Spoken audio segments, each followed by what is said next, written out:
Hey, what's up you guys, it's IAmTheLionRider, and in today's video, I am going to be actually defending animal packs. So this is going to be part of a two-part mini-series where I am going to be discussing the pros and cons of the current two different types of DLCs that we have for Planet Zoo.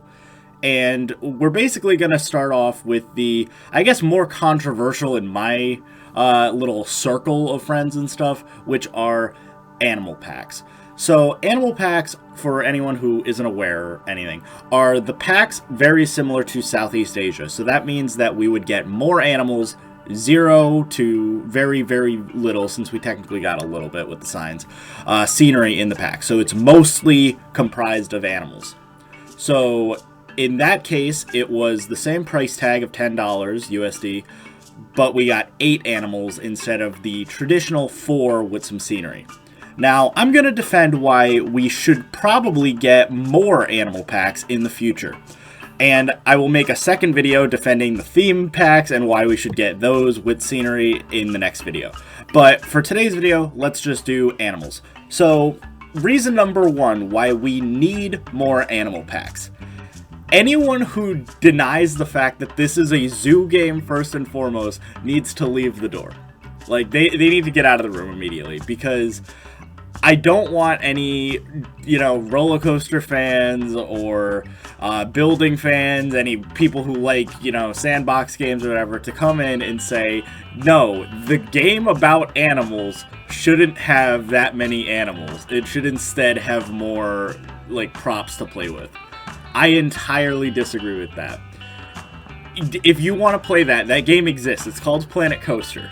If you want to play that game still exists, and there's a new sequel on the horizon. And there's plenty of other games like Parkitect and many, many others. There's Minecraft if you want to build. There's Prehistoric Kingdom if you want to build. Planet Zoo, at the end of the day, though, is a spiritual successor to the zoo simulation genre. So that means its origins are in Zoo Tycoon, Zoo Empire, Wildlife Park, etc.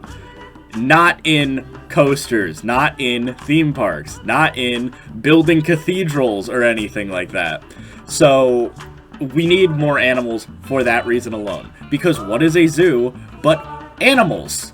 It is fences, but it is primarily the focus is animals. You don't go to the zoo unless you're like, our little zoo nerd fandom and stuff for the exhibits. We go for the animals. And so, for that reason, we need more of them. And so that is probably the strongest argument you can make, is just, it's a zoo game. It is also a building game, and I'm going to defend that in the next part. But it is a zoo game, first and foremost. And so animals are very crucial. And next up, so the next point that I want to bring up revolves around a thing that is near and dear to my heart, and that is modding. Now, obviously, everyone knows that I am one of, if not the largest, modder supporter in the community. And so, when it comes to modding, as we saw with the game, modding can't do everything. It can do a lot. We've gotten away with a lot. Probably more than we probably should have. We shouldn't have cetaceans and fish and dinosaurs and stuff in the game. But we've gotten creative. But at the end of the day, there are still certain animals that we will never be able to accurately portray without an official rig. I.e., birds, for instance. Everyone is pretty much in agreement with that. Without an official flying system in the game, we can't do flying. We can make East Asian wheel prop macaws. We can make flamingos that resemble swans. We can make toucans that kind of hop around the ground, and occasionally they'll flutter about, because that's kind of what the peacock does. We can do all that, but we are never going to have the ideal free-flying eagles or owls or anything that people want. And so for that, we need new rigs. How do we get new rigs? Frontier needs to officially develop animals for those things. Now, we actually got stuff like that. So as an example, the Africa pack added the meerkat. Without the meerkat, we would not have been able to add any burrowing animals like mongoose or prairie dogs or even the aliens that we did for Terra Nova. None of that would have been possible had it not been for the meerkat rig. Similarly, if we didn't have a penguin as a base, we couldn't have made penguins. We could have made a derpy-looking bear penguin. I did that in the past, way back in the day. But ideally, what we wanted for penguins was a penguin rig. Now, let's look at the future. What are we still missing? We still are missing sea lions. We can't make a sea lion. It'll just look like a seal, but look vaguely like a sea lion, but it'll move like a seal. Similarly, gibbons, sophakas, different types of, primates and stuff that move drastically differently than the existing capuchin or bonobo or mandrill, we just can't do. We just have nothing to even use as a base for those. Similarly, like a baboon, for instance. I can make a baboon that uses the mandrill rig, and it will move okay, but it doesn't have a long tail. And since no primates have a long tail like a baboon rig would be awesome. And so, at the end of the day, there are a lot of animals like that where we just need new rigs. And the best chance at getting those new rigs are simply by just getting more animals. And if we're only getting 4 animals a pack, that could really, be a hindrance on the possibility of getting those unique rigs that we want. And like I said, I don't like to dwell on this. The game is not gonna be supported forever. And so if we want to maximize our chance of the best possibility of getting all the rigs that we want, so that modding can eventually take over once the game's over, well, then we need the best chance at that, which would be animal packs, of course. Because that would literally double our chances. If we got this, let's say we had 2 packs left, would you rather have 16 animals or 8 animals? You're gonna go with the 16 because we'd have a better chance. Now, I'm going to bring up another point that a lot of people probably don't mention, but is basically a reality when it comes to animals over scenery. A theme maker's toolkit at the end of the game's life cycle is extremely likely. We have gotten every other feature ported over from Planet Coaster except for the maker's toolkit now. Because we even know that the terrain palette swapping and custom scenarios is on the horizon. It is already in the code of the game. So that is probably going to be a major feature of the 1.7 update when it comes out. But we don't know about, the future of an animal maker's toolkit. I would say that's rather unlikely that we would ever get that. But a theme maker's toolkit, pretty likely, because that could just be kind of like, just port it over from Planet Coaster. We set up a similar system so that people can upload their scenery. And then that basically eliminates the need for new scenery. Because once we get the ability to upload an official form of modding via scenery, that immediately, negates the need for new scenery to be added officially.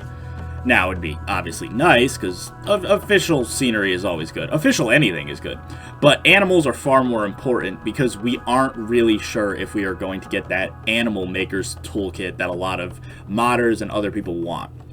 So, another thing that I want to mention, and this is in regards to kind of the anti-modding slash potential of not being able to mod sentiment.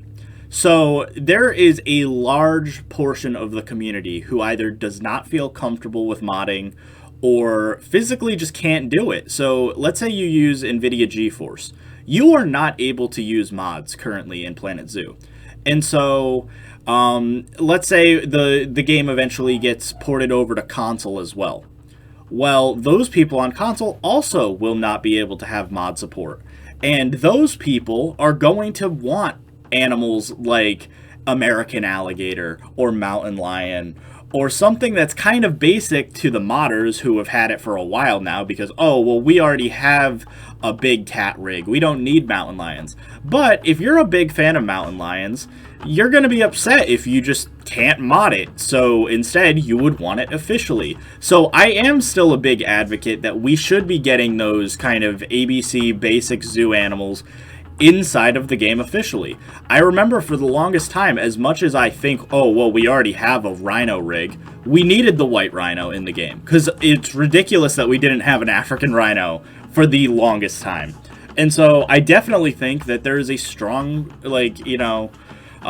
sentiment that we should have stuff like the North American river otter, or maybe an Asian small clawed otter or something, a cute little regular river otter instead of the giant otter, because options are always good, and official stuff is, for the most part, always going to look better. That is just an irrefutable fact. So I could work on making a really good looking alligator as an example, right? I've actually been working on that recently. That's why I'm talking about it. And so I'm working on improving my American alligator mod. But you know what? A Frontier American alligator, I'd almost be certain is going to look as good, if not better. Likely, it'll look a lot better. And so, from that perspective, it's always better to just have that official stuff. And the other plus about more animal packs is they are a lot easier to make. Whether people like to admit that or not, I know there's always been a lot of controversy over, oh, well, animal packs take just as long to make as scenery packs. I can tell you that is 100% not true. An animal pack is irrefutably a lot easier to create than a brand new scenery pack. Environmental artists and character artists are on two separate teams, so I should mention that. But that being said, it is very, very easy for an animal artist to do a turnaround and expand their animal list to add stuff like the dhole or the Malayan tapir than it would be for a environmental artist to make an entire new set of 100 scenery objects. That is just a fact, because the Malayan tapir, as we saw, was a quick reskin. And so there's a lot of animals that are in the world that we could use to boost that roster without them actually needing to spend that much time. A scimitar oryx, a black and white ruffed lemur. These are animals that are just really easy to do, but would be able to be just added to the game really quickly without a lot of work. And because of that, it might be a little bit more incentive for Frontier to expand animal packs past the game's lifespan. So let's say they really only cared about, Frontier only wanted to support Planet Zoo until the end of 2021, December. Well, come next spring or summer, if the game is still showing interest and stuff, they could be taking a kind of bare bones skeleton crew of a couple of character artists off of JWE2, which is what I already think they basically do, and just work on animal packs. Maybe not as big of animal packs, but they could do some smaller animal packs spread out periodically and stuff, because they are low risk, high reward packs to do. They are far more valuable than something like a kind of difficult system in place like flying or swimming or burrowing or something. If you just made some very basic things like new penguins or new lemurs or something, that is a low risk, high reward profitability for them. So I think that is definitely a better future for them to go into. So I definitely think that animal packs are something that we shouldn't just yell at or be frowning at, because they do have a lot of value in the community. And not to mention, let's also bring up the community reception aspect. I'm a builder, I'm a modder. I don't care about animals because of the way I play the game. But I don't speak on behalf of a lot of the community. No one will really know what the majority of the community thinks other than Frontier. Frontier is the only one who has the analytics of how much the animal lovers play the game relative to the content creators, relative to the hardcore builders, etc. And so I would argue that a large chunk of the population just likes to look at the animals. They like to make very simple habitats, maybe download habitats off the workshop, and just look at their animals running around. And so they are obviously going to be wanting as many animals as possible. They might not play the game like I do, but they are still a large chunk of the population, and we can't ignore them. So I definitely think that animal packs and just animals in general, we all can agree, should be added to the game a lot more frequently and a lot more plentifully. I'll say that, because we just need more animals. That's just the thing. Is we all look at Zoo Tycoon or, you know, Zoo Tycoon 2 or something, and we look at their rosters, and by comparison, Frontier has done a pretty good job with the number of animals, but there is still a lot they could improve on with the actual quality of the animals chosen. So, we still want sea lions, we still want moose. We would frankly like them to kind of dive into, I mean, pun intended, the more niche things like aquariums, or I would be fine if they did an exhibit animal pack. I think that'd be cool if they just did, like, you know, here's 8 exhibit animals for a cheaper price. I think that'd also be awesome. There's a lot of potential with animals, and so I definitely think that we should be looking into other avenues. Now, I will say, another option is just do a halvesies pack. Just do a little bit of scenery, 60 objects, something like that, and 6 animals or something. Just do half and half. Just find that sweet spot. Or the obvious choice, which is just jack up the price and add both. Add more scenery and more animals, 8 animals and 150 props, but make it $20. I think a lot of people are fine with that. So there are definitely solutions to anything, and I get they just want to keep that $10 price tag, but we can find a middle ground somewhere.